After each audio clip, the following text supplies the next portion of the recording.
Hab noch versucht, ihn zu beschwatzen. Ja, es ist 10, wo soll ich hin? Interessiert mich nicht. Danke, damit bin ich zum Tode verurteilt. Und wenn ich nicht heute Nacht erfriere, dann gehe ich hundertprozentig daran drauf, dass ich mir heute Nacht den Tod hole.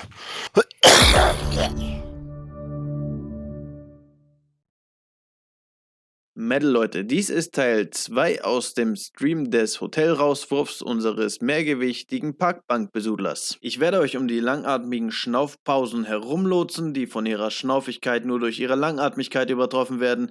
Und wenn ihr die sehen wollt, dann schaut ihr dort, wo wir jetzt auch diesen Stream schauen, und zwar bei Die Eule gegen Mobbing. Danke dafür, Eule. Danke dafür, Iblali. Iblabli. Wo sind denn meine Manieren? Spielt absolut keine Rolle. Kein Geld, keine Unterkunft und minus 5 Grad. Korrektur. Minus 1,7 Grad im schlechtesten Fall für die Region, für die Zeit. Ja, ich habe nachgesehen. Diese Übertreibungen, damit du noch mehr als Opfer dastehst. Ich weiß nicht, wie du mit dir selber leben kannst. Ganz im Ernst. Von Beruf Opfer.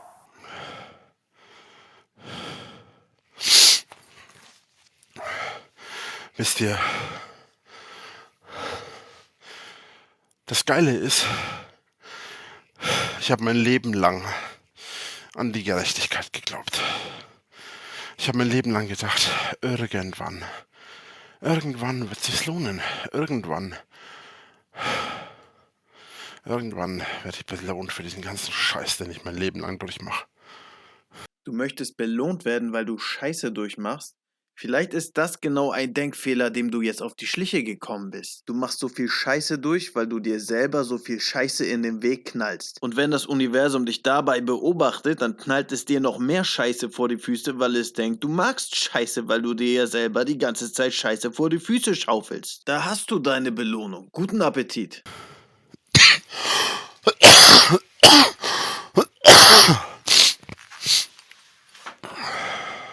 Leute, ein bisschen von dieser Ekelhaftigkeit lasse ich drinne. Das gehört zur Komposition. Ich hoffe, ich finde die richtige Dosis.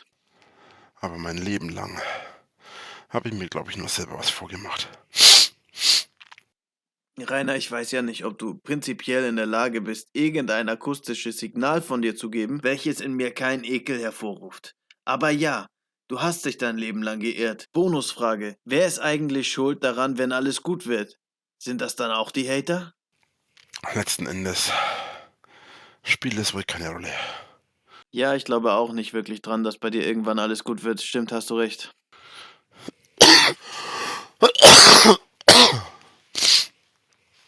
Ich denke, letzten Endes spielt es keine Rolle, wer man ist, was man tut, wo man hinkommt, wo man hin will. Ja, das stimmt wohl, aber nur unter der Voraussetzung, dass man keine Selbstachtung hat, dass man keine Ziele im Leben hat und dass einem einfach alles ganz egal ist. Da fährt die Polizei. Ja, was ist denn das? Der Herr Müller nimmt dich mit in den Knast. Ich bin nicht mal ansatzweise in der Nähe von Hamburg. Nicht aufgeben, Drache, immer weitermachen, egal wie auswegslos die Situation ist. Ich gebe nicht auf. Ich bin ja auch nicht dafür bekannt, dass ich aufgebe. Aber genau das ist ja das Problem, oder? Genau das ist das Problem. Naja, du gibst sehr viele Dinge auf. Nur leider nicht die eine Sache, die du aufgeben solltest. Weil ich nicht aufgebe.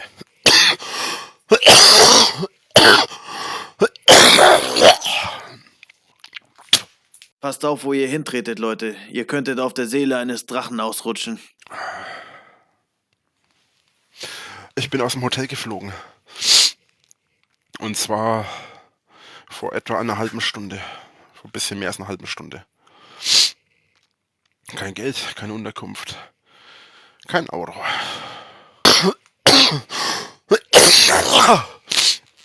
Oh, und ich merke gerade, ich habe meinen Krapfen zurückgelassen. Fuck. Dein Krapfen?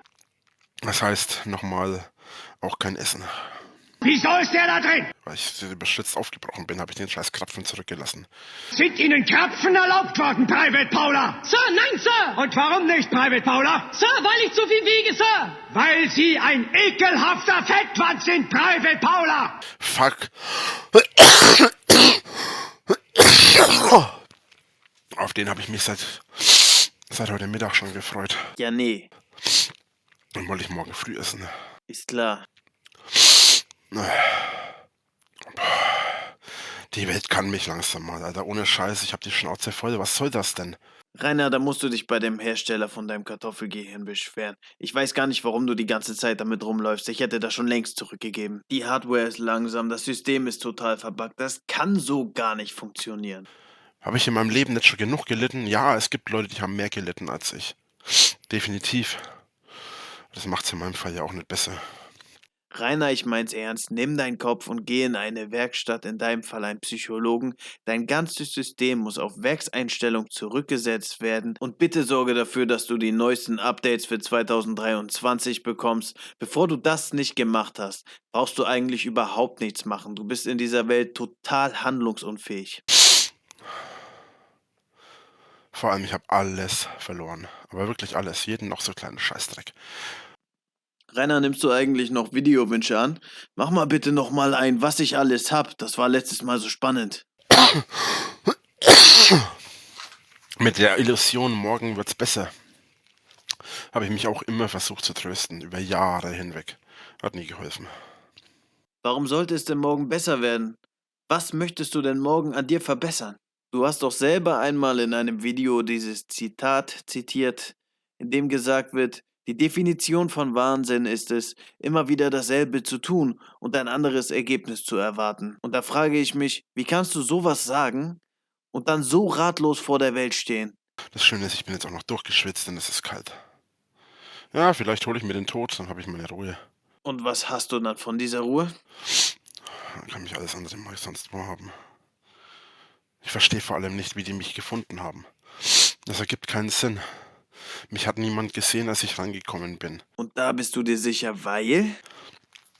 Und was mich am meisten abgefuckt hat, ist die Aussage, ja, hätten sie mir gesagt, dass sie der Drachenlord sind, hätte ich sie nie reingelassen. What the fuck? Sei doch froh, dass er sich über dich informiert hat. Das verlangst du doch immer. Dir kann man's wohl nie recht machen. Ich war in dem Hotel 4 oder 5 Mal. Nie gab's ein Problem, nie. Ja, das ist bei dir immer nur eine Frage der Zeit. Das solltest selbst du inzwischen wissen. Nicht ein einziges Mal. Und jetzt auf einen Schlag hat mich hat auch wieder keiner gesehen, als ich reingekommen bin. Ich bin da hingekommen, ich habe mein Zeug gezahlt, bin abgehauen. Das war immer der Fall. Und das hat immer gepasst und hat immer hingehauen. Und dieses Mal, ich bin reingegangen, ich habe vorher angerufen, ob das in Ordnung ist. Die haben gesagt, ja, ich bin reingekommen, habe mein Zeug gezahlt und das war's. Das war's. Feierabend, Ende der Geschichte. Aber nein. Vor allem, ja, nö, ich habe ihnen ja gesagt, sie dürfen nicht wiederkommen. Was zur Hölle? Habe ich nicht gehört, habe ich nicht gewusst, habe ich nicht gesagt bekommen. Normalerweise werden Menschen nur belogen, wenn sie die Wahrheit nicht kennen. Denn sonst würde sich der Lügende ja lächerlich machen, wenn beide die Wahrheit kennen. Und dennoch hältst du es für wahrscheinlicher, dass der Hotelmitarbeiter dich angelogen hat, obwohl beide in deinen Augen die Wahrheit kennen, als dass du dich irrst. Rainer, deine Sinnesorgane, mit denen du die Welt wahrnimmst, mögen möglicherweise noch funktionieren. Informationen von außen können in deine müden Augen und deinen Ohrenschmalz überkommen und in deinen Kopf gelangen. Aber sind diese Informationen erstmal in deinem Kopf, werden sie wie eine Kugel im Flipperautomaten hin und her geschossen und dein Bewusstsein kommt gar nicht hinterher, das zu beobachten. Das sehen wir dann bei dir als Rendern. Worauf ich hinaus will ist, du kannst deinen Gedanken nicht trauen. Wenn dir jemand was sagt, dann glaub ihm lieber, anstatt dir zu glauben. Damit fährst du am besten. Ich frage mich manchmal, wozu wir eigentlich eine Regierung haben. Kann es sein, dass du dumm bist oder sowas? Und was die Polizei gesagt hat, naja, die Polizei hat gesagt, dass die Hater mal wieder über irgendeine komische App angezeigt haben, dass hier irgendwie Schaden entstanden ist durch Gasaustritt. Dann kam die Polizei, Feuerwehr, Krankenwagen, Notsanger und was weiß ich noch alles. Ich habe mich dann ins Auto gesetzt. Das hättest du wohl gern. Quatsch. Genau. Bin dann aufgestanden, habe mein Zeug gepackt. Entweder packst du jetzt deine Tasche und fährst, oder aber du packst deine Tasche und gehst. Und musste gehen. Hab noch versucht, ihn zu beschwatzen. Ja, es ist 10, wo soll ich hin? Interessiert mich nicht. Danke, damit bin ich zum Tode verurteilt. Queen. Und wenn ich nicht heute Nacht erfriere, dann gehe ich hundertprozentig daran drauf, dass ich mir heute Nacht den Tod hole. Meine Damen und Herren, wir unterbrechen das Programm für eine Sondermeldung. Rainer Winkler, a.k.a. der Drachenlord, gibt seit Monaten an, immer wieder die Nacht im Freien zu verbringen. So soll er nach eigenen Angaben bereits mehrere Nächte im Wald geschlafen haben. Experten zufolge sei dies aber nicht wahr gewesen. Vor wenigen Sekunden wurde uns eine Videopassage zugespielt, in der der selbsternannte Drache um sein Leben fürchtet, im Angesicht eine Nacht draußen zu verbringen. Wenn ich nicht heute Nacht erfriere, dann gehe ich hundertprozentig daran drauf, dass ich mir heute Nacht den Tod hole. Experten sehen dies als endgültigen Beweis an, dass Drachenlord in Bezug auf seine wohnungslosen Schlafgewohnheiten gelogen haben muss. Wir schalten nun live zum Pressesprecher der Experten. Wenn Rainer etwas beweisen kann, dann macht er das. Erst recht, wenn es ihm dabei hilft, sich als Opfer darzustellen. Aus diesen und vielen anderen Gründen stand es für uns nie in Frage, ob Rainer jemals eine Nacht im Freien verbracht hatte. Wir wussten, dass es nicht so war. Jetzt aber sollte es für jeden klar sein. Den Menschen, die sich haben täuschen lassen und ihnen daraufhin finanzielle Unterstützung zukommen ließen, möchten wir nur eins sagen. Wir haben es euch ja gesagt. Zurück zum attraktiven Nachrichtensprecher. Ja, meine Damen und Herren, das war der Pressesprecher der Experten und wir schließen diesen Beitrag mit einem Appell an die Bevölkerung. Wenn Sie einen korpulenten und im fränkischen Akzent sprechenden Mann begegnen, der angibt sehr fett, aber auch sehr fit zu sein, dann könnte es sich um den Drachenlord Herr Rainer Winkler handeln. In diesem Fall bitten wir Sie, Ruhe zu bewahren. Geben Sie ihm keine Amazon-Karten und kein Geld. Rufen Sie die nächsten Drachenjäger. Diese haben den Auftrag, Herr Winkler in die nächste psychiatrische Anstalt zu bringen. Jetzt geht es weiter mit Ihrem Dulli-Stream. Ich bin jetzt durchgeschwitzt. Und es ist kalt. Und ich meine kalt. Und ich bin echt nicht zimperlich, was Kälte angeht. Dann gibst du also zu, zimperlich zu sein. Freunde, das ist eine Premiere. Rainer gibt etwas zu, was als Schwäche bezeichnet werden könnte. Wow. Wer will mir denn eine Unterkunft bieten? Erstens weiß kein Schwein, wo ich bin. Und zweitens, selbst wenn es jemand weiß, bringt es doch nichts. Nicht, wenn es dein Ziel ist, dass du als das größtmögliche Opfer dastehst. Dann würde es natürlich wenig helfen, wenn dir jemand hilft. Ich kann doch nirgendwo hin. Außerdem bringe ich euch da nur mit in Gefahr. Und sorry, aber nach der Aktion heute Nacht bringe ich das definitiv nicht. Denken Sie mal darüber nach. Es ergibt keinen Sinn. Ergibt das einen Sinn? Nicht von alledem hier ergibt einen Sinn. Es ergibt keinen Sinn.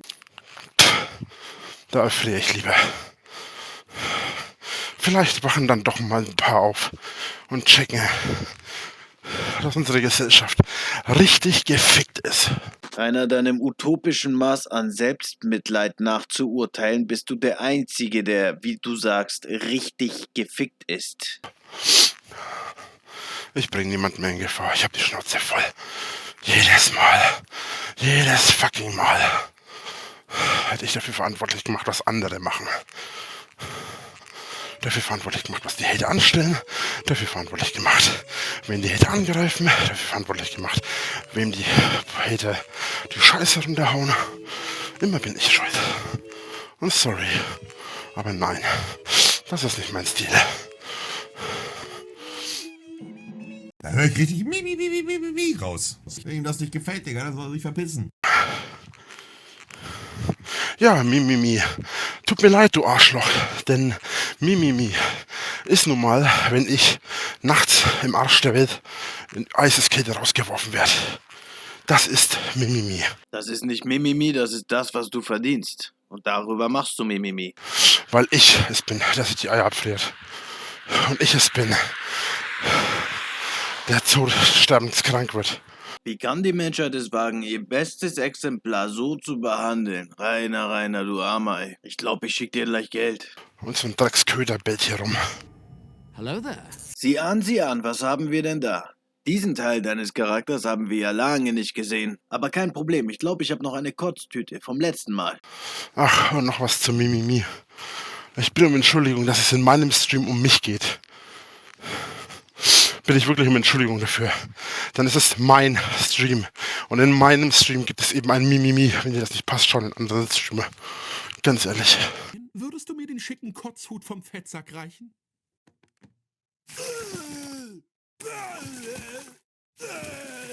Sorry. Aber ich schreibe niemanden privat. Denn ich traue niemanden mehr. Das sehe ich beim besten Willen nicht ein. Ich weiß auch echt nicht, was ich den Leuten getan habe. Aussagen, klar. Aber ich habe mich, ich weiß gar nicht, wie oft dafür entschuldigt. Lüge. Und jeder sagt mir was Falsches. Leute, hört ihr das? Ich glaube, er ist da. Ich glaube, er hebt ab. Ich glaube, er kommt. Was Falsches. Oder was Missverständliches. Jeder. Ich bin kein Kinderschänder. Hat noch nie jemand behauptet. Ich bin kein Pädophiler. Da bin ich mir jetzt nicht mehr ganz sicher. Ich bin kein Vergewaltiger. Ich bin kein Mörder. Und ich bin auch sonst keinerlei Straftäter. Außer in der einfachen Tatsache, dass ich mich verteidige gegen hunderte von Leuten, die gegen mein Tor mitten in der Nacht anrennen. Hören Sie auf damit! Mich bringen Sie nicht zum Schweigen! Ich bin der letzte Wüterich Pettersen, ein Kreuzritter für den kleinen Kerl. Mein Eigentum beschädigen, mein Leben zerstören. Langweilig. Du machst doch selbst dein ganzes Eigentum kaputt. Hast du deine Bude mal gesehen oder Videos davon in letzter Zeit? Sie sind immer noch im Internet. Schau sie dir an. Wenn ich eines schuldig bin, dann lediglich der Tatsache, dass ich am Leben bin. Dass du lebst, ist nicht das Problem. Dass du das öffentlich tust, ist das Problem. So wie du jetzt bist, kannst du nur in Frieden leben, wenn du nichts von dir hören lässt und ganz alleine den ganzen Tag in deinem Zimmer sitzt und mit deinem Computer machst, was du da meinetwegen machen möchtest. Aber sobald auch nur ein menschlicher Kontakt zustande kommt, wirst du aufgrund deines Charakters Probleme kriegen. Du musst dich ändern. Du bist so nicht in Ordnung. Such dir Hilfe.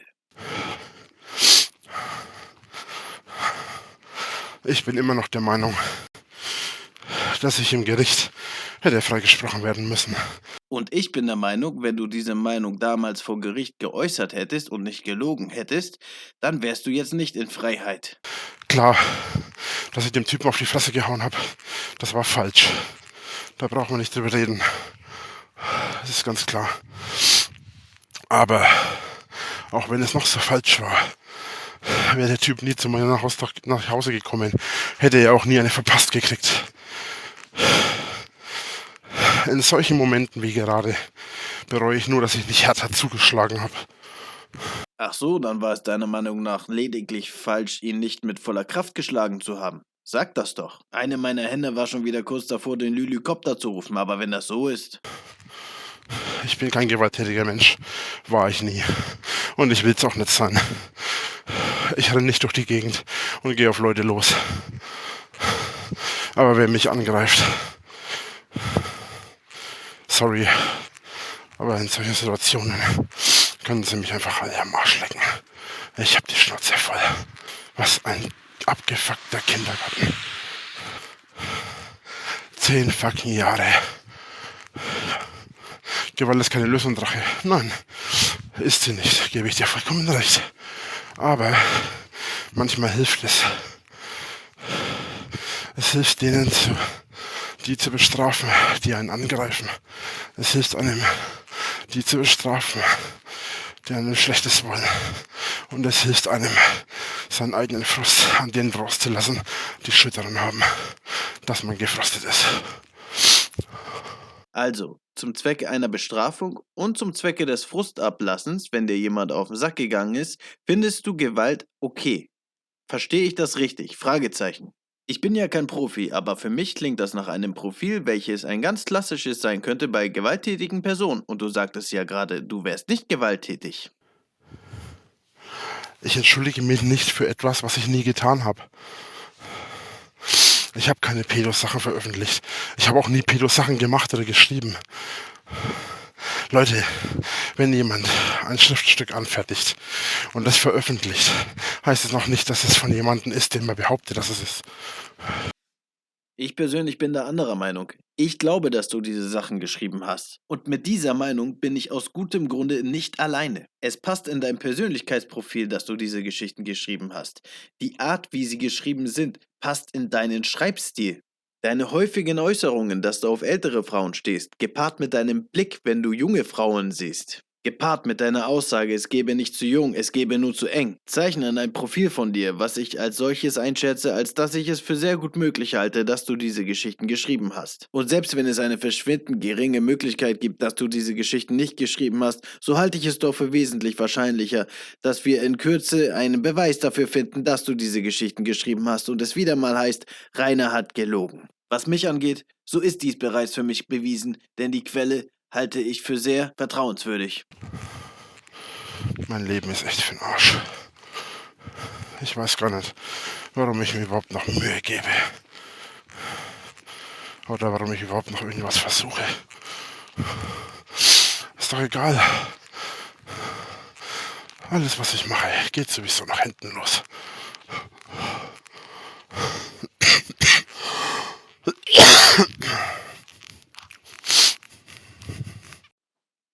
Ja, da gebe ich dir recht. Du bist leider einer von diesen Menschen, die überhaupt nichts richtig machen können, Rainer. Und deswegen ist es ganz egal, was du tust. Natürlich geht es nach hinten los, wenn du es tust. Ich meine, selbst wenn du einfach nur dastehst und nichts tust, dann atmest du zu laut. Also kannst du nicht mal einfach dastehen und nichts tun. Und im Sitzen fangen wir erst gar nicht davon an. Aber du könntest all dies ändern, wenn du dich änderst. Such dir eine Therapie, such dir Hilfe. Nimm an Gewicht ab und vielleicht atmest du dann sogar nicht mehr so laut. Vielleicht könntest du ein ganz verträglicher Mensch werden und deine Fehler würden irgendwann vielleicht vergessen werden, wenn du es schaffst, sehr alt zu werden. Du kannst alles ändern, glaub an dich. Das habe ich 30 Jahre lang getan. Und wohin hat es mich geführt? Mitten an den Arsch der Welt. Wenn jemand sagt, er glaubt an sich, dann glaubt er daran, dass er ein guter Mensch ist. Dass er die Fähigkeiten hat, tief in ihm drinne, die er braucht, um das zu erreichen, was er glaubt, nicht erreichen zu können. Und wenn du diese Sachen geglaubt hast, dann hast du dich 30 Jahre lang geirrt. Denn dieses Potenzial in dir, aus guten Charaktereigenschaften und Fähigkeiten, ist so verkümmert, dass es vergleichbar ist mit Globuli. Das heißt, du kannst daran glauben, aber du irrst dich. Wenn du wirklich was ändern willst.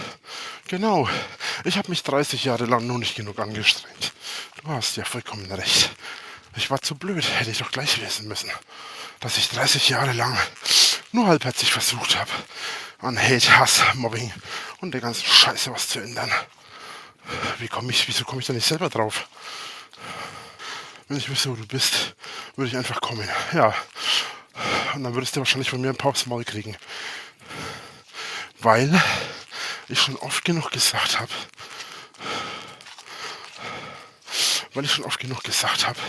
dass es scheißegal ist, wo ich bin. Ich kann sowieso niemanden von euch trauen. Und das bedeutet aus seiner Sicht, dass sein Sichtfeld seine Grenze absteckt, in der er der König ist. Und das bedeutet, wenn irgendjemand diese Grenze überschreitet, ohne dafür um Erlaubnis gebeten zu haben, dann muss er mit einer sofortigen militärischen Gegenoffensive rechnen. Selbst wenn es nur ein Spaziergang mit seinem Hund ist. Denn Unwissenheit schützt vor Strafe nicht. Du verstehst es nicht. Ich kann niemanden trauen. Ich habe keine Ahnung, wie die das heute rausgefunden haben, wo ich bin. Aber eins ist sicher, gesehen hat mich niemand. Das ist gar nicht möglich gewesen. Ein blöder Zufall. Wenn es ein blöder Zufall wäre, dann hätten die Hater nicht gewusst, dass ich schon öfter in dem Hotel war. Und das wussten sie anscheinend. Das war kein Zufall. Wie oft habe ich euch schon gesagt, wann ich besiegt bin? War es 2 oder 3 Millionen Mal? Besiegt bin ich erst, wenn ich drauf gehe. Solange ich noch einen Funken Leben mit mir habe, werde ich nicht aufgeben. Du würdest dich öfter umschauen, wenn du ich wärst. Ja, genau aus diesem Grund bist du nicht ich. Aus genau diesem Grund. Erstens mal, wenn mich jemand verfolgen würde, würde ich das sehen. Und zweitens, spielt es eine Rolle? Glaub mir, wenn mich heute jemand verfolgt, schwöre ich dir, hat er einen schlechteren Tag, als ich es habe. Wieso verschwitzt? Oh, keine Ahnung. Es kann nicht daran liegen, dass ich einen fetten Rucksack auf dem Rücken habe, meine Laptop-Tasche in der Hand ein scheiß schweres Handy und noch einen riesen Koffer hinter mir herziehe. Das ist unmöglich. Rainer, wenn du möchtest, dass dich in Zukunft irgendjemand ernst nimmt, dann solltest du nicht dein Handygewicht als schwerste Angabe machen, wenn du Gewichte aufzählst. Dein Handy wiegt 250 Gramm. Geschätzte 250 Kilogramm allerdings sind das meiste Gewicht, unter dem du gerade schnaufst. Es sind also nicht die 250 Gramm deines Handys, die dich ans Limit deiner körperlichen Leistung bringen. Es ist dein Körperfettanteil, der dich an das Limit deiner körperlichen Leistung bringt. Mein Leben ist ein fucking Stück Scheiße. Kennst du den Spruch, wenn dir langweilig ist, dann weil du langweilig bist, Rainer? Denk mal drüber nach. Ich habe ein Konto, wo man Geld überweisen kann, aber glaubst du ernsthaft, dass ich dir meine IBAN gebe? Also Leute, ganz ehrlich, denkt halt einmal 2 Sekunden nach, bevor ihr was sagt. Eigentlich bin ich der Meinung, dass man zumindest so viel von euch erwarten kann. Wobei, vermutlich täusche ich mich. Dass es hier aber fucking minus 3 Grad hat, ich total durchschwitzt bin und total im Arsch und noch dazu krank. Ja, du hast vollkommen recht. Das kann dir nur gesund sein. Normalerweise sprechen Menschen einen Satz zu Ende, damit er rund ist und er Sinn ergibt. Rainer schafft es aber, 2 bis 3 Sätze in einem Satz zu sagen, die einzelnen Sätze dabei jeweils abzubrechen, sodass wir 3/3 Sätze haben, die keinen Sinn ergeben. Und das in einem Satz. Wenn ihr mich unterstützen wollt. Unterstützen und nein. Schön. Aber dann macht es bitte über TikTok. Rainer, bitte merk dir diese Stelle und lerne daraus. Auf der reinen Informationsebene mag es sein, dass an dieser Aussage nichts dran zu mäkeln ist. Auf der emotionalen Ebene aber sagst du über dich aus, dass du ein abgehobener, überheblicher, undankbarer Tu-nicht-gut bist. An diesem Aspekt solltest du arbeiten, so wie an allen anderen auch. Korrekt laufen kann ich auch nicht mehr. Ich weine nicht. Bin mir jedenfalls neu. Ich bin verschnupft. Meine Augen sind sogar schneeweiß. Ich laufe die ganze Zeit. Ich laufe schon seit einer Stunde. Und mir ist arschkalt. Heute wird es nichts mehr.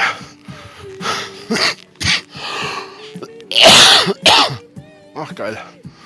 Jetzt wird es behaglich. Jetzt sind die Lichter aus. Leute, ich habe gesagt, ich sollte nachdenken, bevor ihr den Mund aufmacht. Schade, dass er nichts tun kann.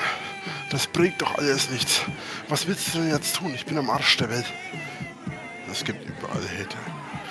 Und wie willst du mir eigentlich helfen, wenn du 300, 400 Kilometer von mir entfernt bist? Ne? Das Hotel hat mir gar nichts gegeben. Du darfst halt nicht sagen, wo du bist. Ich hol dich ab. Das bringt dir doch nichts. Du kannst doch jetzt da nicht hinfahren. Wenn du sagst, du bist 400 Kilometer von mir entfernt, wie willst du mich denn da abholen? Ha? Du bist ein Scherzkeks. Mit dem Auto. Oh Gott, bist du ein Scherzkeks. Das bringt mir doch für heute Nacht auch nichts mehr. Oder doch? Ach, was machst du denn? Ich laufe mitten in der Nacht durch Arscheskälte, weil ich nicht weiß, wo ich pennen kann. Kann man dir helfen? Mir ist nicht mehr zu helfen. Wie willst du mir denn bitte helfen? Ha? Nein. Ist es nicht. Es ist kein Bahnhof in der Nähe, kein Bus, kein Zug, keine Station. Geld für ein Taxi habe ich auch nicht. Das Witzige ist, kein Bus und kein Zug hat genau dieses Hotel schön verlockend gemacht, weil es schön billig war. Bist du draußen? Ja, ich bin draußen. Stell dir vor. Das passiert nämlich, wenn man aus dem Hotel geworfen wird, nachts um 11. Wie lange willst du jetzt laufen? Über den Rand der Welt, Rainer, über den Rand der Welt. Ich will so lange laufen. Ich will so lange laufen, bis ich zusammenbreche. Dann krieche ich noch ein bisschen weiter, bis ich nicht mehr kann. Akustischer Augenroll-Smiley Deluxe. Wie viel Drama willst du? Ja. Und dann werde ich höchstwahrscheinlich erfrieren.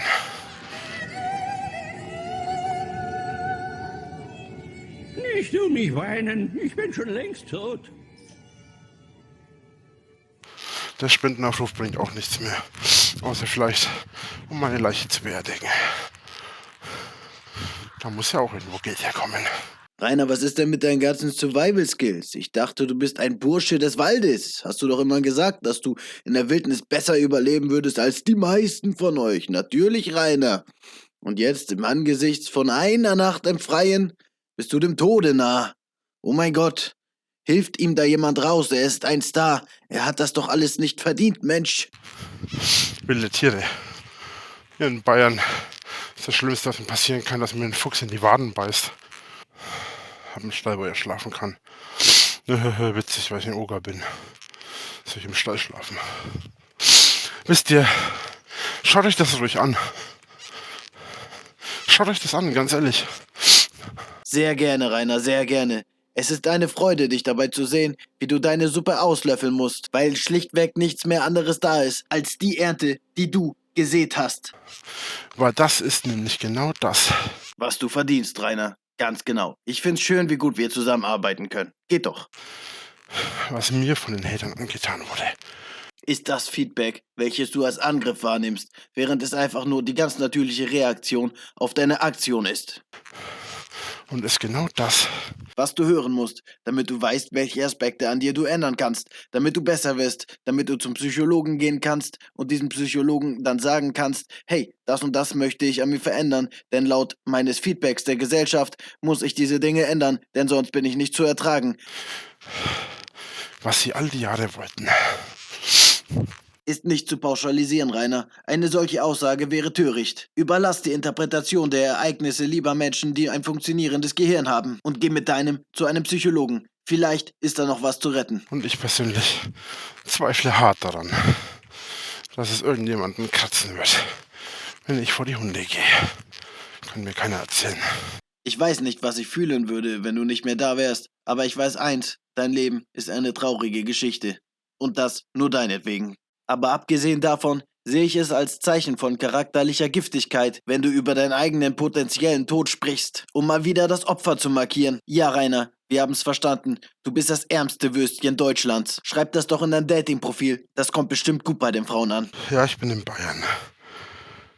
Marlene, ich habe eine Frage an dich. Und bitte sperr deine hässlichen fucking Ohren auf. Wer ist schuld daran, dass mein Leben so verfickt kacke ist? Ha? Bin das ich, der alles tut, um Geld zu verdienen, seinen Lebensunterhalt zu bestreiten und sein Ding zu machen, ohne andere Leute irgendwie in irgendeiner Form anzukacken? Ha? Oder sind es die Hater?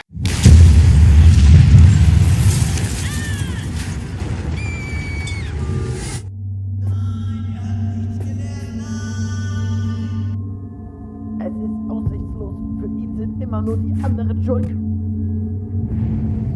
Es ist alles aus, mein Freund. Er hat nichts gelernt in all der Zeit. Wir werden uns alle den Rest unseres Lebens den Mund fusselig reden. Und er wird niemals etwas dazu lernen.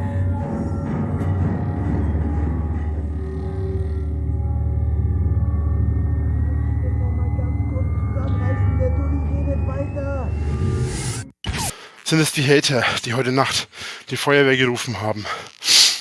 Die Feuerwehr und die Polizei, den Krankenwagen und den Rettungsdienst. Ha? War ich das oder waren es die Hater?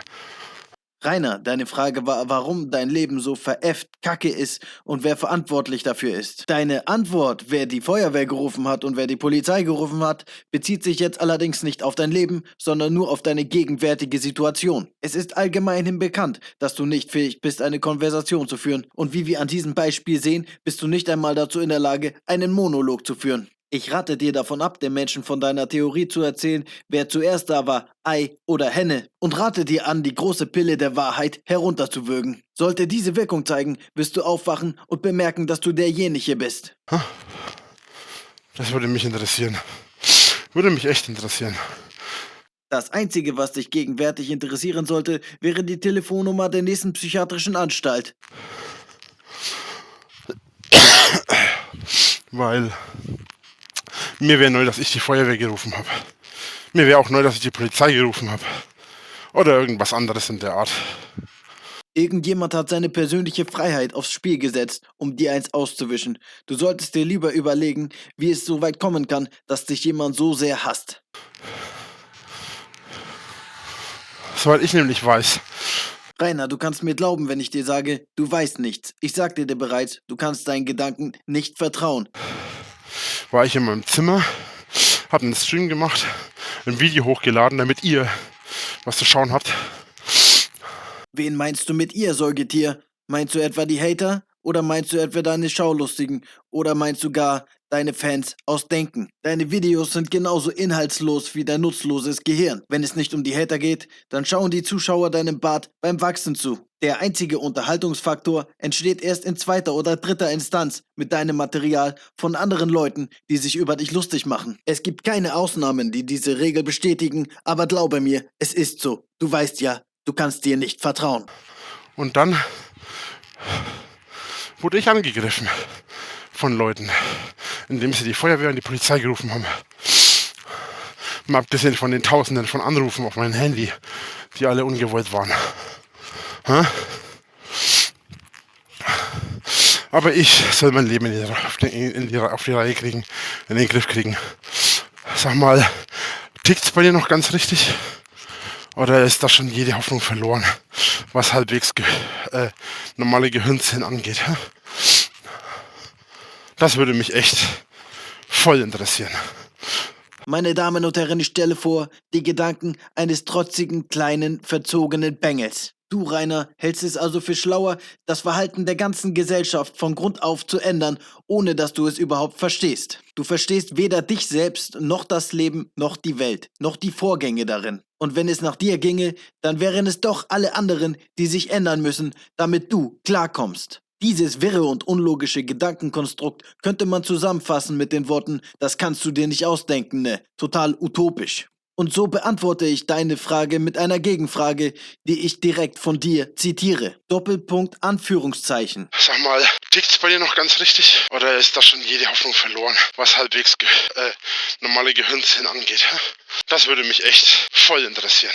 Anführungszeichen, Zitat Ende. Wenn ich dich nicht kennen würde und jemand würde mir sagen, dass du es möchtest, dass die ganze Welt sich ändert, bevor du dich änderst, damit es dir in dieser Welt besser geht, dann würde ich ihm nicht glauben. Das kann nur Comedy sein, würde ich behaupten. Und doch ist das die Wahrheit. Es gibt niemanden, der so einen vollkommenen Dulli abgibt, wie du es tust. So. Ende des Fußwegs. So, meine Freunde, unser lautatmiger Schnaufquietscher hat das Ende des Weges erreicht. Er steht alleine in der Dunkelheit, den Gezeiten ausgesetzt. Und nach einer emotionalen Trotzphase hat er sich anscheinend nun mit seinem Schicksal arrangiert, diese Nacht im Freien zu verbringen. Wird er noch eine Bank zum Schlafen finden? Oder werden ihn die Hater jagen wie die Ringgeister? Oder wird im letzten Moment ein Gandalf auftauchen, um ihn den Arsch zu retten? Wir werden das alles sehen in der nächsten Episode. In solchen Momenten wie gerade bereue ich nur, dass ich nicht härter zugeschlagen habe. Ich bin immer noch der Meinung, dass ich im Gericht hätte freigesprochen werden müssen. Und so ein Drecksköder bellt hier rum. Ich bitte um Entschuldigung, dass es in meinem Stream um mich geht. Denn es ist mein Stream. Und in meinem Stream gibt es eben ein Mimimi. Wenn dir das nicht passt, schau in anderen Streamer. Ganz ehrlich, du Arschloch, das ist Mimimi.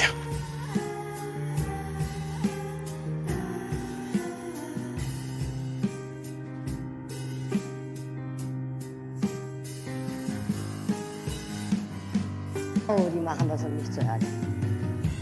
Soll ich fein, dann ärgern Sie sich, weil er bei Ihnen auf den richtigen Knopf gedrückt hat. Welche Macht geben Sie Menschen über ihr Leben? Vom Beruf Opfer